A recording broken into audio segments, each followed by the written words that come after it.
2017 was easily the best year in all gaming, in my opinion.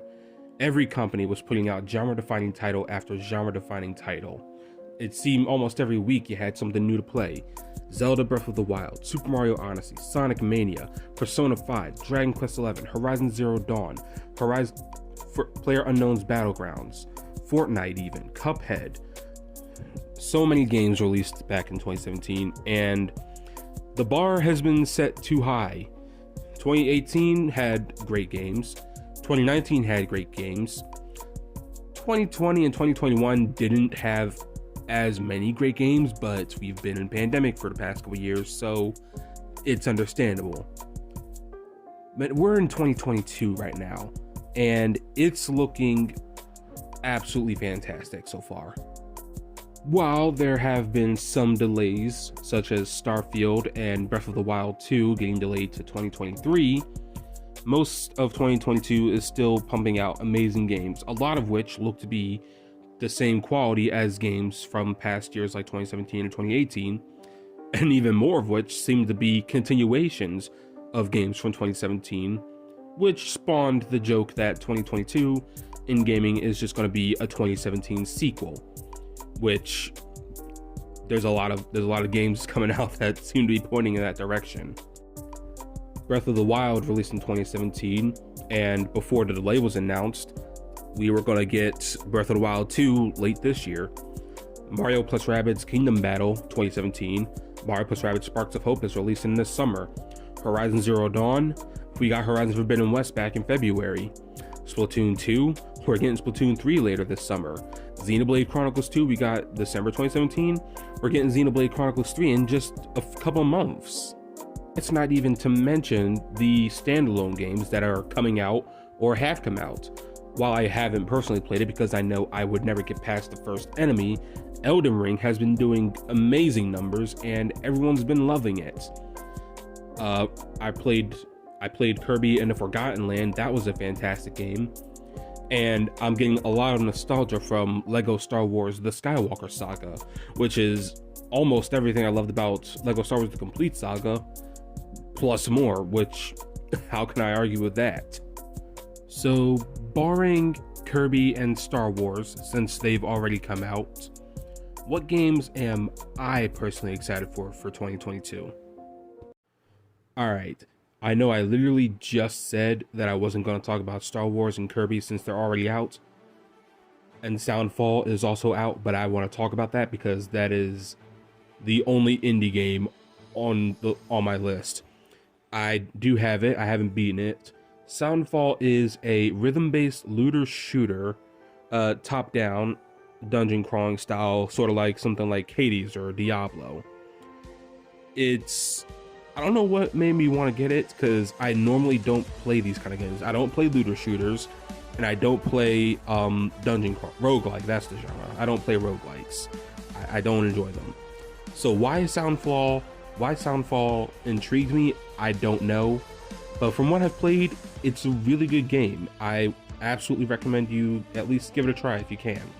It's on all systems, so you got no excuse. Final Fantasy VII is a game that exists. Okay, I've played a bit of it. I haven't played a whole lot. I played up until around the Golden Saucer, and then I lost my progress. What I did beat was Final Fantasy VII Remake. That's an absolutely fantastic game. And Final Fantasy VII Ever Crisis, coming to mobile, looks to be like it's going to be pretty quality too. It kind of looks like Final Fantasy VII Remake, but much closer to the original game's gameplay. So, Final Fantasy VII Remake D-Make, if you will. On top of it, also including the entire story of Crisis Core Final Fantasy VII, another game that I've been playing but haven't beaten. Final Fantasy VII is a legacy of a game, and I'm glad it's going to be made a lot easier to get into with this release.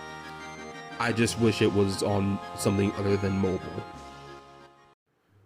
Another game that's in a genre that I don't particularly like, Teenage Mutant Ninja Turtles Shredder's Revenge, a 4-player beat-em-up coming out on all systems later this year. I don't think it has an official release date yet, but I'm betting on late summer, early fall. I don't like Teenage Mutant Ninja Turtles as much as I used to, but I still do quite enjoy it. Donatello has always been my favorite turtle. And Shredder's Revenge, it looks pretty solid.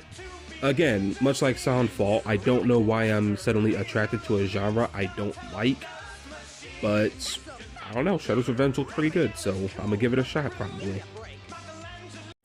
One of my favorite games of all time is Fire Emblem Three Houses. I'm talking nearly top 5, easily top 10, almost top 5.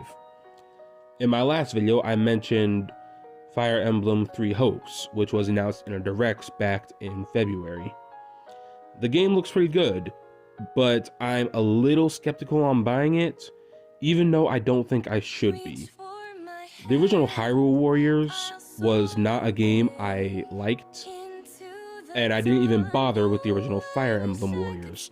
However, Hyrule Warriors Age of Calamity was a game I really enjoyed, because it didn't feel like I was playing a Warriors game with just a Zelda theme slapped on it.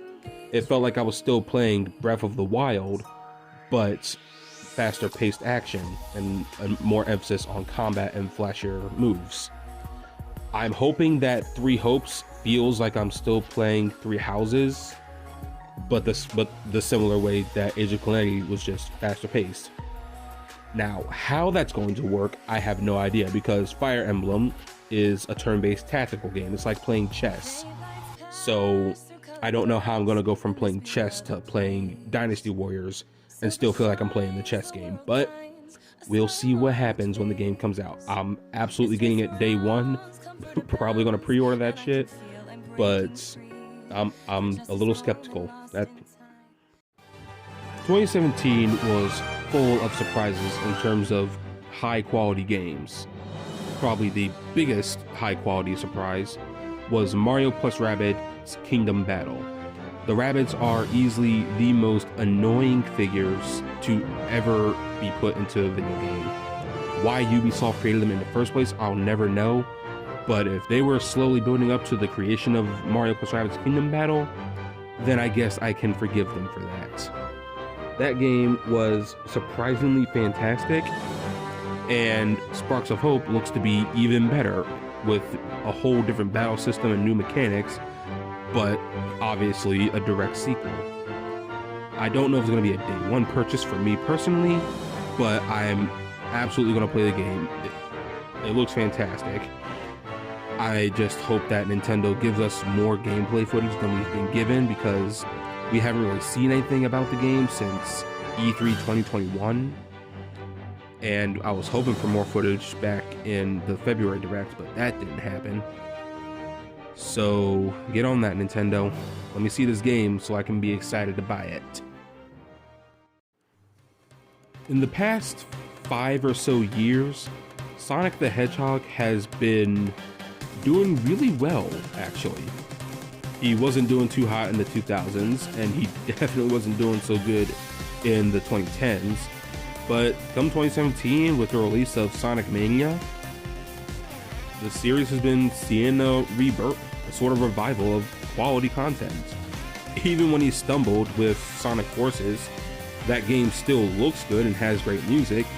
And when he absolutely fell with the original design for the movie Sonic, they came back with an amazing redesign, and very recently, the ugly design got a hilarious camo in the new Chip and Dale movie, so that's been great.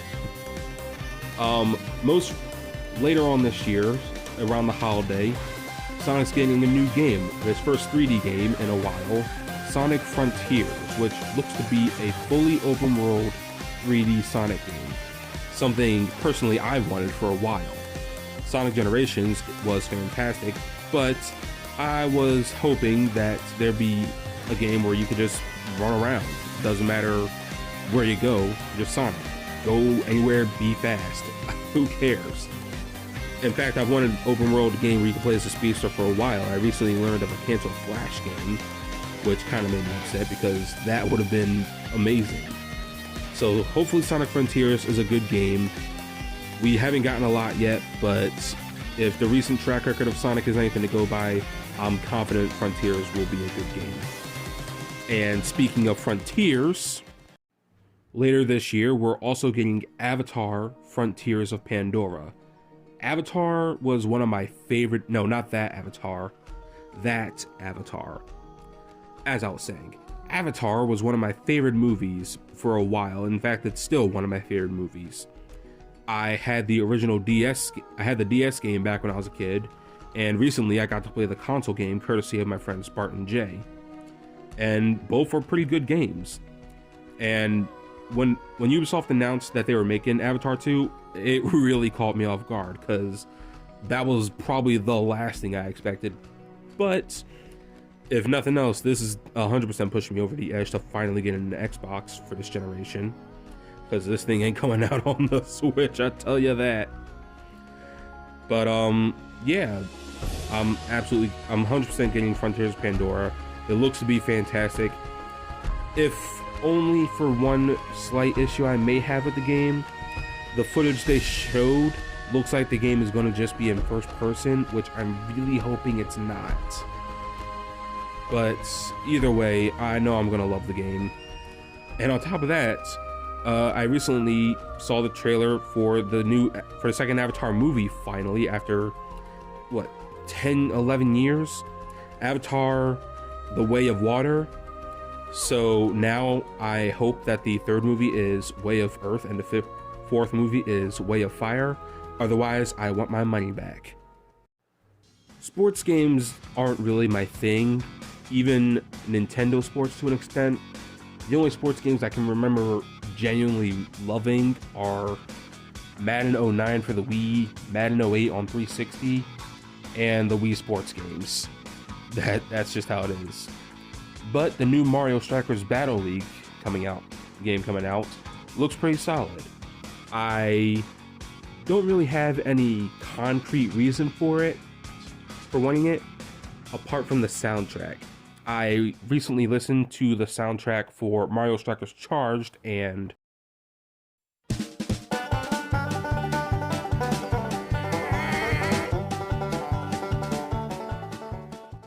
do I need any more reason to get this game now? The Pokemon series is one that I'm back and forth with. I'll play a game that everybody says was amazing, and I'll think it's just meh. And then I'll play one that everyone says is pure garbage, and it'll be my favorite. I am not speaking from a complete experience, but Shining Pearl is my favorite Pokemon game, and I don't think I've met anyone else on the planet who genuinely likes the Gen 4 remakes, so there's that. As for 2022, we got a surprise earlier this year in the announcement of Pokemon Scarlet and Pokemon Violet. I was not expecting Gen 9 to happen so soon, considering that Gen 8 just happened like 2 or 3 years ago. But I guess joke's on me for that one. These games look fine. Open world Pokemon games. The first mainline Pokemon open world games. Legends Arceus seemed to be a blueprint for that, what they were going for. And everybody loved it, so I'm expecting this game to sell well. I'm expecting to get great reviews. If I buy it, I know I'm going to beat probably 2 gyms and call it a day. But I just hope this game does well. It looks fine. It's probably going to do pretty well. I like tactics games. I like giant robots. You put them together, you get Front Mission. And the Switch is getting a remake, Front Mission First, a remake of the original Front Mission game. I'm very excited for this one. I never got to play the original. It looks amazing. It's probably going to be amazing. Day one purchase without a doubt. And this was probably my most hyped game of 2022 for a while. I know I don't have a whole lot to say about it. It's a giant robot tactics game. I'm going to play it. I'm going to at least like it. But I honestly don't really have that much to say about it. I do have a lot to say about what will probably end up being my game of the year, and easily my most anticipated game of everything coming out this year. A few months ago, I finally beat Xenoblade Chronicles Definitive Edition. I had never played a Xenoblade game before, but I had figured the series looked interesting from the trailers for the games, as well as Shulk, Pyra, and Mithra being in Smash Bros. Ultimate. So when I finally got Xenoblade, and I didn't like the combat, I figured I just wouldn't play the game anymore. But under some convincing from some friends online, I persisted with the game, and 45 hours later, it is a top 3 favorite game for me. It's got a beautiful soundtrack, amazing characters, my favorite story in all media, like games, movies, TV shows, books, whatever. Xenoblade Chronicles is my favorite story. Recently, I've been playing Xenoblade Chronicles 2. I'm about 20 hours in, but I haven't gotten that far into the story. I've mostly been fighting and exploring around because that's part of what made the first game so fun to play, despite the combat being kind of lackluster in my opinion. So when they announced Xenoblade Chronicles 3 before I was even finished with the first game, I got a little worried until they revealed the game was coming out in like November. They didn't have a concrete date, they just said November 2022, so I figured, okay, I got time to beat Xenoblade 1 and then finish Xenoblade 2.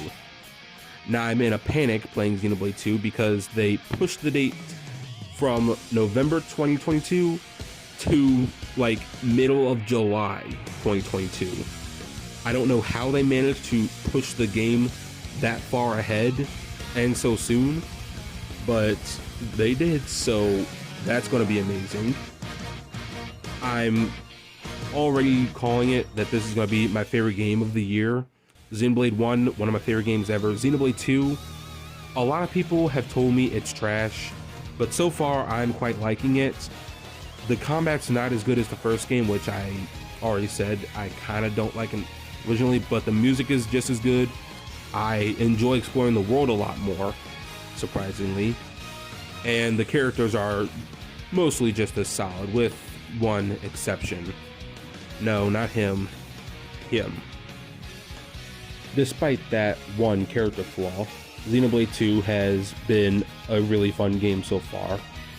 And Xenoblade 3, just from the trailers alone, I can tell is going to have a great story, amazing characters, and of course, fantastic music.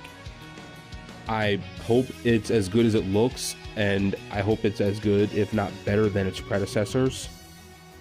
And I'm fairly certain that Xenoblade Chronicles 3 will be my favorite game of 2022. But that's just what I'm playing in 2022.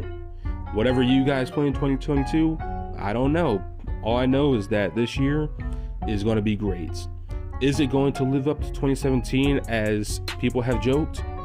Probably not. But it is going to be probably the best year in gaming we've had since 2017.